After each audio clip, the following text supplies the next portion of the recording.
तो गोरखपुर से महाराजगंज की तरफ हम लोग निकल चुके हैं गृह मंत्री अमित शाह के साथ उनके चॉपर में, और जो पहली रैली है वो महाराजगंज की रैली है। उत्तर प्रदेश की अगर बात करें तो 2014 के लोकसभा चुनाव ने बीजेपी की किस्मत एक तरह से बदल दी, जब गृह मंत्री अमित शाह पार्टी के महासचिव के तौर पर प्रभारी थे। सर, इस बार उत्तर प्रदेश क्या कह रहा है? हम हमारी सीटों में बढ़ोतरी करेंगे और देश के बहुत बड़े हिस्से में मैं नरेंद्र मोदी की आंधी देख रहा हूं। आज चुनाव प्रचार का एक तरीके से अंतिम दिन है, इसीलिए मैं आपकी चैनल के सामने कह रहा हूं, एक बहुत बड़ा आंधी है और 4 तारीख को सबको सरप्राइज होगा। सर, वैसे तो पूरे देश के कई राज्यों के आपके आकलन एकदम से सटीक होते हमने देखे हैं। उत्तर प्रदेश के संदर्भ में विशेष बात करें कि 2014 में जब पार्टी को शानदार चमत्कारिक सफलता हासिल हुई, 19 में हुई, इस बार नंबर्स के अगर लिहाज से देखें तो क्या लगता है कि वो दोनों आंकड़े टूट सकते हैं? इस बार 2014 वाला टूट सकता है? टूट सकता है, हम 70 के ऊपर निश्चित जाएंगे, रिकॉर्ड भी टूट सकता है। इस बार यूपी में सबसे बड़ा फैक्टर क्या लग रहा है सर?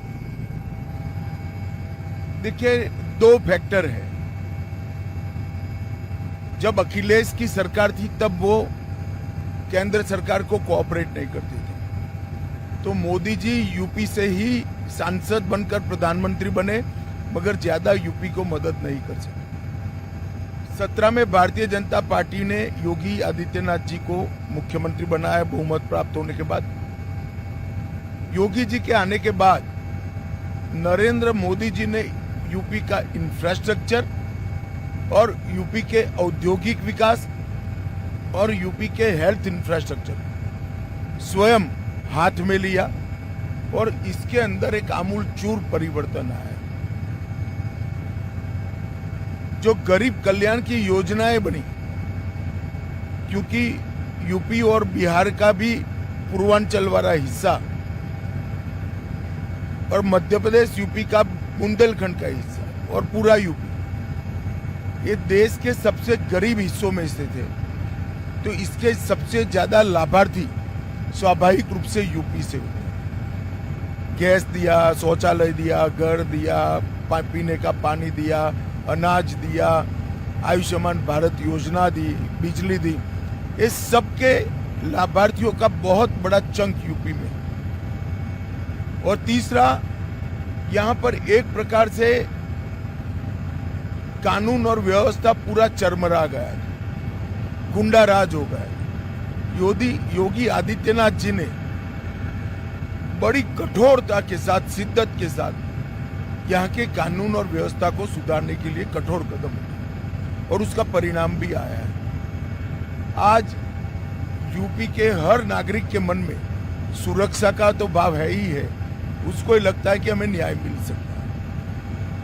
60 के दशक के बाद पहली बार एक कल्याण सिंह जी का थोड़ा छोटा सा कालखंड छोड़ दो, लोगों के मन में ये आस जगी है कि कानून और व्यवस्था अब परमानेंटली अच्छे रहे। इसके कारण उत्तर प्रदेश की जनता भारतीय जनता पार्टी के साथ मजबूती के साथ। सपा और बसपा गठबंधन इस बार नहीं है, अलग अलग लड़ रहे हैं। सपा कांग्रेस इस बार लड़ी है, बसपा का उस गठबंधन में नहीं रहना। हालांकि पिछले लोकसभा चुनाव में उससे कोई खास फर्क नहीं पड़ा, इस बार कैसे देख रहे हैं? बसपा अलग है। देखिए, आपकी जमात के लोग नैरेटिव चला रहे हैं, ये होगा वो। मैं एक सादा गणित आपको समझाना चाहूँ। सपा, बसपा, कांग्रेस और आरएलडी मिलकर 43% वोट पाए। अभी का जो सो कॉल्ड गठबंधन है 2 शहजादों का, वो मिलकर 26% पाएगा। तो कितना भी कुछ भी हो जाए, 26 से 50 की यात्रा बड़ी कठिन होती है, 10 साल लगते हैं। कल काशी में अखिलेश यादव और राहुल गांधी दोनों थे, और अब ये कह रहे हैं अखिलेश यादव कि पहले काशी को वो छोड़ते थे कि शायद बीजेपी जीत जाए, अब तो काशी में भी दिक्कत है। चलिए, अब दावा तो कोई भी कुछ भी कर सकता है, करना भी चाहिए। 4 तारीख को दूध का दूध, पानी का पानी हो जाएगा। मोदी जी अब तक की सबसे बड़ी लीड के साथ काशी जीतने जा रहे हैं। एक चीज सर अचानक देखने को मिला, पहले फेज से वो शुरू हुआ, ऐसा लगा कि एक खास तरह का इकोसिस्टम अचानक से नैरेटिव फैलाना शुरू किया कि बहुत मुश्किल है, एनडीए के खिलाफ नाराजगी है। चुनाव से 2 महीने पहले इस बात को नहीं कहा जाता था। इसके पीछे कोई डिजाइन देखते हैं या स्वाभाविक सी बात? देखिए क्या है, मैं इसकी जांच में जाना नहीं चाहता, मगर ये नैरेटिव ने हमारा मदद ही कर दिया है। कुछ वोटर जो मोदी जी जीतने ही वाले है कर गैर बैठते थे, घर पर बैठते थे, वो अब वोट कर रहे हैं। तो नैरेटिव से हमारा कोई नुकसान नहीं हुआ है, ना ये वास्तविकता थी, ना इसका परिणाम पर कोई असर होना था, मगर हमारे लिए अच्छा असर था। एक चीज सर कहा गया इस बार की वोट जिहाद की बात कही गई। उत्तर प्रदेश में भी वोट जिहाद करना है। माइनॉरिटी वोट बहुत ज्यादा दिख रहा है कि उनकी वोटिंग काफी अच्छी हो रही है। कहीं कोई समस्या नजर आ रही है, कोई खतरा नजर आ रहा है उस बात को लेकर?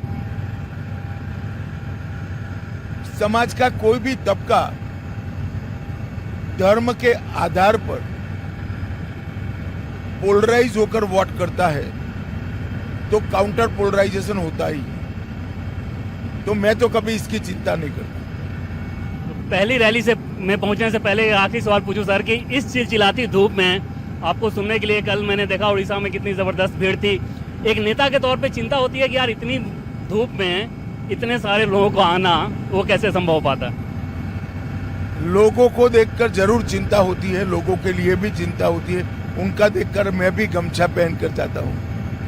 चलिए, तो सुना आपने कि लोगों की चिंता किस प्रकार से है, लेकिन अगर भीड़ इतनी ज्यादा आ रही हो तो समझा जा सकता है कि किसी भी नेता के लिए वो कितने हौसले की बात होती है। फिलहाल पहली रैली में हम लोग पहुंचने वाले हैं जो कि महाराजगंज में है। पंकज चौधरी जो कि